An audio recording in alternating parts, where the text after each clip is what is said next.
Hello everyone, good morning, Jai Swaminarayan. I am Nishit Tutoria from Sri Swaminarayan Institute of Technology, Bhat Gandhinagar, representing the subject switchgear and protection, in which we are discussing our Unit 3 as a protective relays, in which we started our basic discussion regarding the all other relays, and later on in last session we already discussed about the induction type relay. Now we are moving in depth for the induction type or induction disk type relays. So first important part, irrespective of that, which one is the our shaded pole type induction disk relay. Now, the first question arises in your mind: what do you mean by shaded pole? So basically, I would like to remember you that what do you mean by shaded pole induction motor?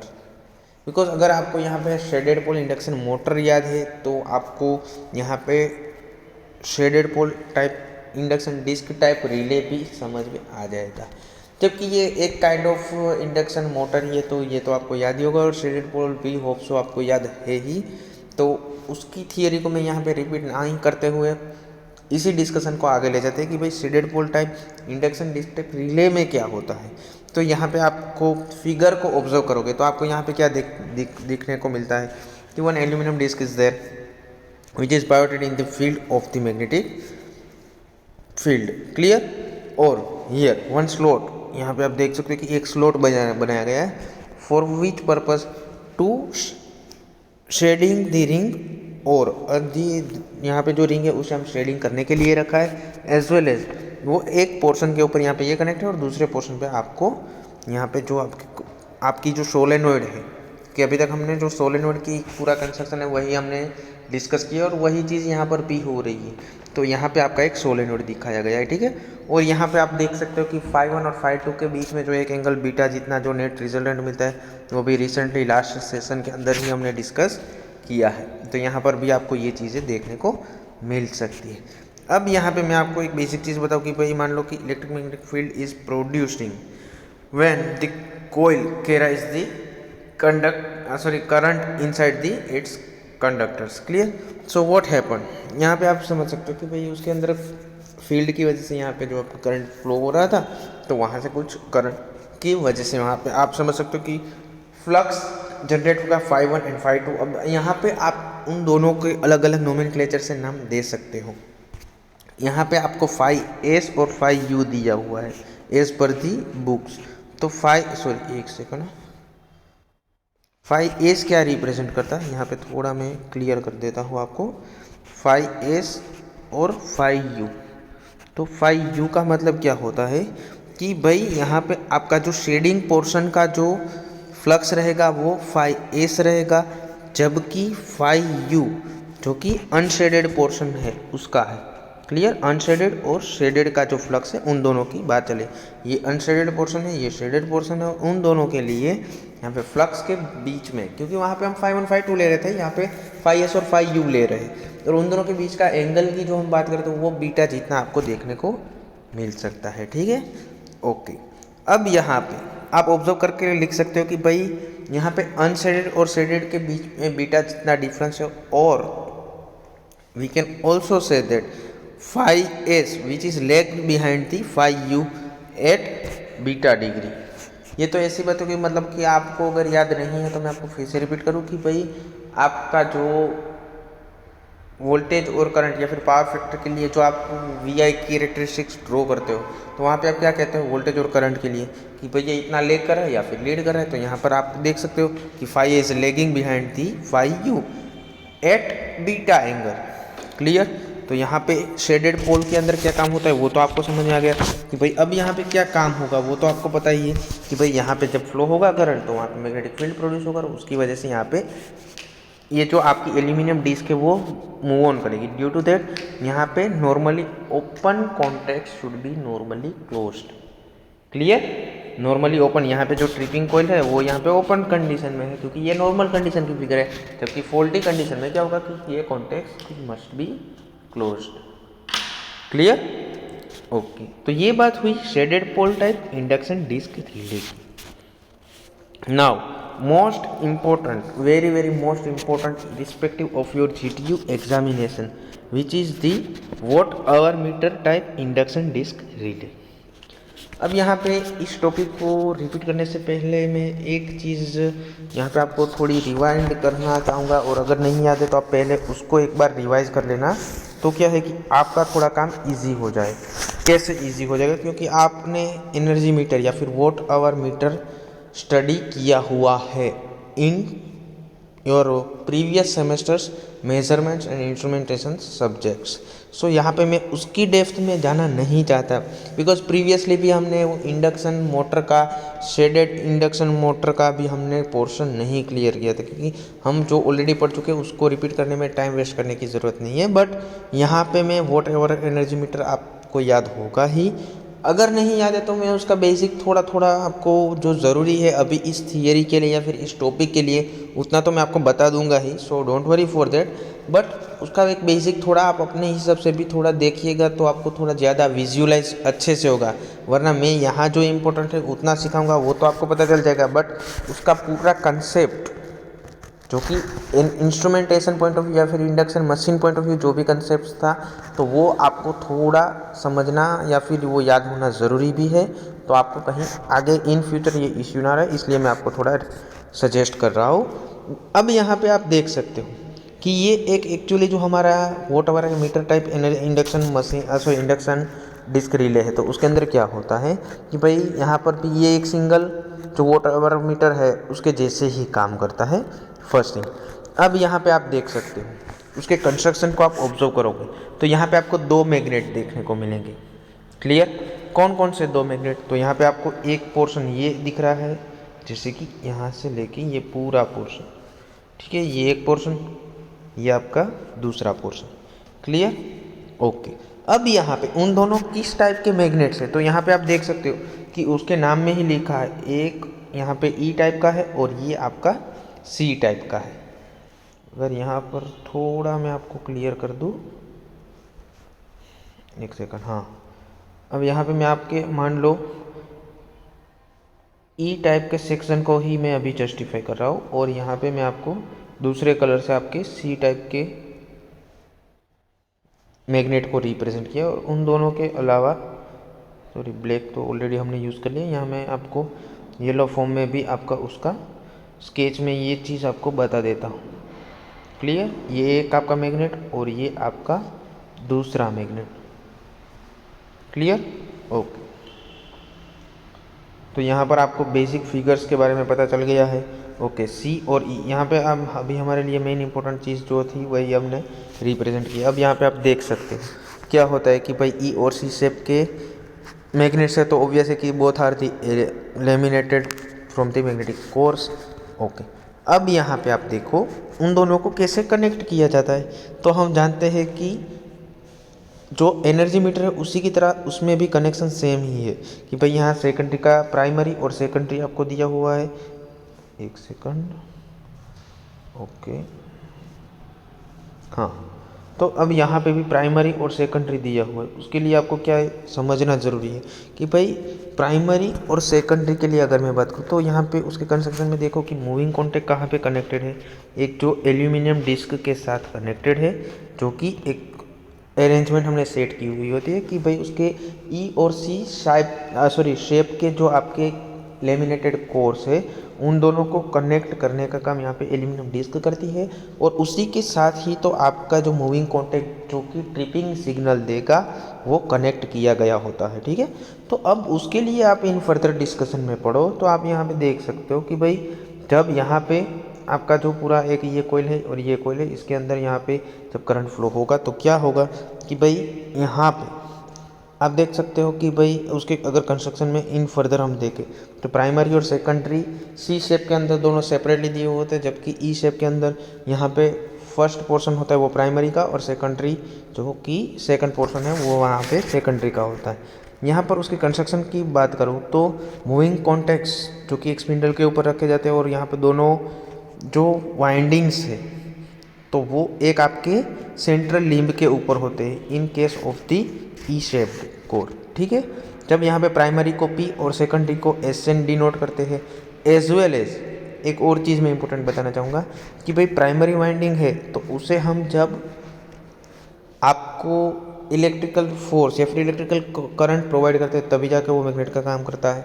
तो अब यहाँ पे जब हम current provide करते हैं तो आपको एक क्वेश्चन यही भी रहता है कि भाई सर हमने यहाँ पे प्राइमरी और सेकेंडरी नाम दिया तो वहाँ पे टेपिंग्स पॉसिबल है या नहीं। तो मैं आपको प्रैक्टिकली बताऊँ कि हाँ, प्रैक्टिकली यहाँ पे tapings in case of the primary और सेकेंडरी इज ऑल्सो पॉसिबल। तो उसकी वजह से आपको क्या होगा कि टेपिंग्स ऑफ द ट्रांसफॉर्मर मैंने आपको बताया है, वो हम ऑलरेडी स्टडी भी कर चुके हैं। एज वेल एज यहाँ पर भी आपको वेरियस रेटिंग में फाइन, वो कहते हैं ना कि फाइन ट्यूनिंग या फिर फाइनिंग ऑफ द स्केल, जो एक पर्टिकुलर रेंज के लिए आपको काम करना है उसको छोड़ के भी दूसरी रेंज में भी काम कर सकते हो और उसके अंदर फाइनिंग या फिर अच्छी वैल्यू के लिए या फिर अच्छे जो भी आपके रेटिंग्स जो आपको रिक्वायर्ड है उसके लिए भी आप ये काम कर सकता है। तो आपके लिए बहुत बहुत बहुत इंपॉर्टेंट बन जाता है। बट यहाँ पे इस फिगर में मैंने आपको टेपिंग्स प्रोवाइड किए हुई फिगर नहीं बताई है।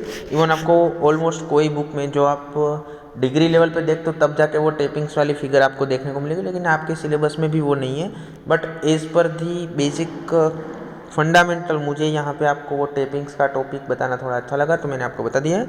तो यहाँ पे आप उसको देखने के बाद अब उसके वेव फॉर्म या फिर फेजर रिप्रेजेंटेशन की ओर जाते हैं।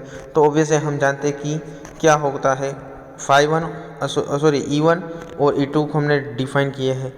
अब जहाँ पे आपका E1 है तो उसके रिस्पेक्टिव 90 डिग्री में आपका φ1 होगा, E2 है उसके रिस्पेक्टिव φ2 होगा और इन दोनों के बीच में φ1 और φ2 के बीच में जो आपका एंगल होगा वो कितना रहेगा, बीटा जितना। Clear? So angle between φ1 and φ2 which is equal to beta. We can also say that angle between E1 and E2 that must be beta. Why? Because E1 and φ1 are exactly 90 degree apart from each other. So E1 and φ1 के बीच में भी 90 degree है, E2 and φ2 के बीच में भी 90 degree है और φ1 और φ2 के बीच में बीटा जितना एंगल है। तो ऑब्वियस है कि E1 और E2 के बीच में भी बीटा जितना ही एंगल हो सकता है। क्लियर? एक सेकंड, यहाँ पे मैं आपको थोड़ा अच्छे से, हाँ क्लियर। तो ये कंसेप्ट आपको शायद अच्छे से समझ में आ चुका होगा। क्लियर? ओके। सो ये बात हुई हमारे watt hour meter type induction disc relay की।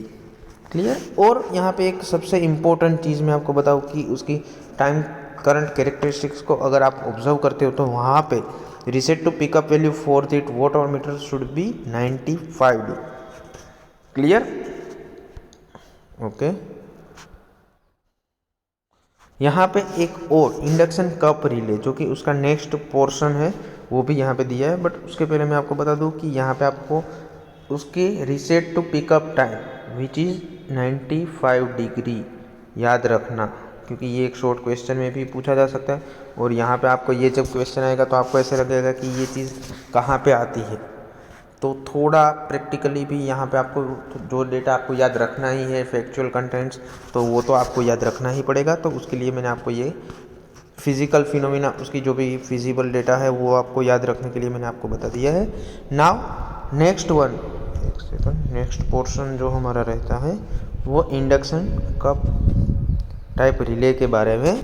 Okay, so now we are discussing about the induction cup relay. Clear? Okay. अब यहाँ पे आप उसके कंस्ट्रक्शन को आप देखो तो ऑलमोस्ट अभी चलो एक, हाँ पहले सिर्फ इसी फिगर को हम टारगेट करते हैं तो क्या है कि आपको थोड़ा समझने में इजी रहेगा।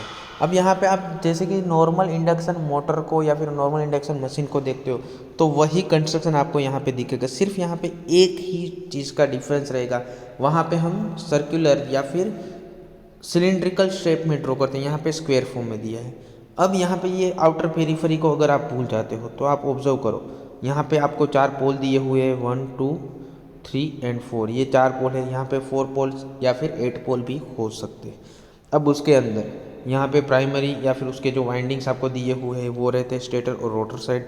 ओके, अब यहाँ पे भी एज इट इज़ जो इंडक्शन टाइप का ही या फिर इंडक्शन टाइप का ही जो आपका रिले है तो ऑब्वियसली इंडक्शन मोटर का ही प्रिंसिपल होगा, वही कंसेप्ट को आप याद रखो। तो यहाँ पर भी आपको कोई दिए हुए हैं बस आपको यहाँ पे एक ही चीज़ जो याद रखनी है कि भाई यहाँ पे ट्रिपिंग सिग्नल वाली मूविंग कोयल या फिर मूविंग कॉन्टैक्ट की मैकेनिज्म कहाँ पे कैसे होती है। समझ में अगर आपको ये चीज़ आ गई, कोई भी आपका रिले है तो उसके लिए आपको सिर्फ यही चीज़ ऑब्जर्व करनी है कि भाई ट्रिपिंग सिग्नल कहाँ से मिल रहा है। अगर आपको ट्रिपिंग सिग्नल या फिर मूविंग कॉन्टैक्ट जो कि टू ट्रिप दैट सर्किट, तो अगर वो पोर्शन आपका याद है तो कोई भी आपके लिए जो भी मतलब आपका रिले है तो उसका आप कंस्ट्रक्शन इजीली एक्सप्लेन कर सकते हो। बस यहाँ पर भी वही चीज़ है कि हमारा नेक्स्ट क्वेश्चन क्या होता है कि भाई ट्रिपिंग सिग्नल वाली जो ट्रिपिंग कोयल है वो कहाँ पे होती है। तो वो यहाँ पे सेंटर में ही ऑलरेडी दी गई है जो कि आप यहाँ पे आपको दिख रही है। ओके, एज वेल एज यहाँ पे उसके वेरियस पोल्स दिखा है और core should be laminated as well as in aluminium cup which is use to provide the induction principle as a tripping signal और ट्रिपिंग कोयल और tripping part of the relay. और ये core होती है वो सॉफ्ट आयन कोर रहती है, ठीक है। ओके, अब उसके लिए अगर मैं कंस्ट्रक्शन को थोड़ा डेप्थ में देखूँ तो क्या कंस्ट्रक्शन की बात हो जाने के बाद हमारा नेक्स्ट पोर्शन क्या रहता है कि भाई when that coil should be energise, तो यहाँ पे क्या होता है या फिर एक्साइटेशन हम प्राइमरी साइड प्रोवाइड करते हैं कोयल के अंदर। तो क्या होता है कि वहाँ पे जो लेमिनेटेड कोर है जो कि यहाँ पे आपको सेंटर में दिखाई है, जो कि जिसके साथ मैंने अभी आपको बताया कि आपकी जो ट्रिपिंग कोयल कनेक्टेड रहती है, क्लियर। ओके, तो वो एक एल्यूमिनियम कप से बनी हुई होती है और वो स्पिंडल के साथ वहाँ सेंटर में कनेक्ट की होती है। यहाँ पे आप कंस्ट्रक्शन पॉइंट ऑफ व्यू ये भी देख सकते हो कि ये कप जो कि एक स्पिंडल के साथ कनेक्ट है वो एक ज्वेल बेरिंग से कनेक्टेड होता है, क्योंकि ऑब्वियस है कि ऐसे कोई ओपनली यहाँ पे एक सर्कुलर पाथ या फिर ऐसी चीज़ पॉसिबल नहीं है। ओके, और यहाँ पे एक चीज़ आप ऑब्जर्व करो तो आपको दिखेगा कि भाई ये एक पार्ट जो रहता है स्प्रिंग यहाँ पे आपको दिखेगी नहीं, क्योंकि अभी तक हमने जो ज्वेल बेरिंग से जो कनेक्टेड हमने स्पिंडल की बात की तो हम फ्रंट व्यू से देखते हैं तो आपको वहाँ पे स्प्रिंग नहीं दिखती है। बट अगर आप उसका पूरा कट सेक्शन और उसकी साइड व्यू दोनों देखते हो तो आपको वहाँ से वो चीज़ उसकी स्प्रिंग भी दिख जाएगी। बट यहाँ पे कोई बात नहीं, वी कैन मैनेज कि भाई हमें यहाँ पे स्प्रिंग नहीं दिख रही है, वो जो कि बॉटम लाइन पे होती है और ये हमने टॉप साइड से ऑब्जर्व कर रहे हैं, ठीक है। ओके, यहाँ पे एक और चीज़ मैं बताऊँ जो नहीं दिख रहा है वो स्प्रिंग के बारे में कि भाई स्प्रिंग यहाँ पे कंट्रोलिंग टॉर्क प्रोवाइड करने का काम करता है, clear.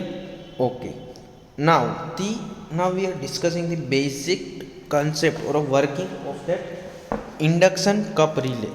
So when the alternating quantity or AC supply is provided to the our primary or magnetic poles, at that time that flux is produced, hence our eddy current should be passed on it, and due to that we can also say that flux which is producing by this one pole is connected between the second pole, and due to that flux passing through various poles, that torques are also produced between both the ends, and if the torque is produced, then that cup which is producing the deflection and that system of the tripping which will feeling the torque, or due to that torque occurrence on the its tripping side, that contact should be closed, मतलब कि आपका एक tripping signal मिल गया, clear.